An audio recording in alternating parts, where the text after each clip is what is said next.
आणखीन एक महत्त्वाची बातमी समोर येते। पोलिसांनीच महिलेची न्यायालयीन कोठडी मागितली असल्याचं खडसे म्हणालेत। गांजा सदृश्य पदार्थ सापडला, मग न्यायालयीन कोठडी कशी मागितली असा सवाल विचारण्यात येतोय। तर प्लांट केल्याशिवाय पार्टीत महिला येऊच शकत नाही असंही खडसेंनी म्हटलेलं आहे।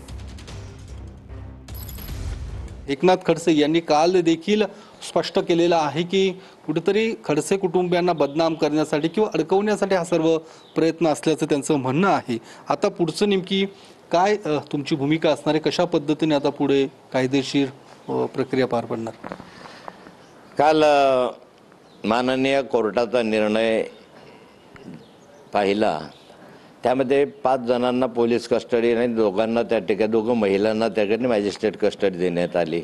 मला आश्चर्य वाटलं या गोष्टीचं, म्हणजे ज्या निकालाचंही आश्चर्य वाटलं, पण त्याचा अभ्यास करताना असं लक्षात आलं की पोलिसांनी त्या महिलांची मॅजिस्ट्रेट कस्टडी मागितली होती, म्हणजे सरकारनेच त्या महिलांची मॅजिस्ट्रेट कस्टडी मागितली।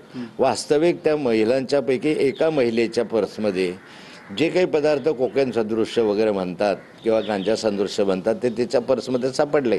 अंमली पदार्थाचा संदर्भ जो आला तो ह्या मंत्र आला आणि प्लॅन केल्याशिवाय महिला तिथे येऊ शकत नव्हत्या। आले कसं, यांचा काही परिचय नाही, घेणं नाही, त्या महिलांनी ओळखत नाही आणि त्या महिला अचानक येता काय आणि पोलीस येता काय आणि त्यांच्या पर्स तपासता काय, हे सारं संशयास्पद तपासांती लक्षात येईल। आणि आणखी मला शंका आहे पोलिसांवर की अनेक हे जर त्यांनी ठरवूनच अशा स्वरूपाचं केलं असेल की यांना बदनामच करायचं, आणखी काही 5-6 दावा घुसळता येतील, मग आम्हाला अशी पाहिजे, हे चौकशी करायची आहे।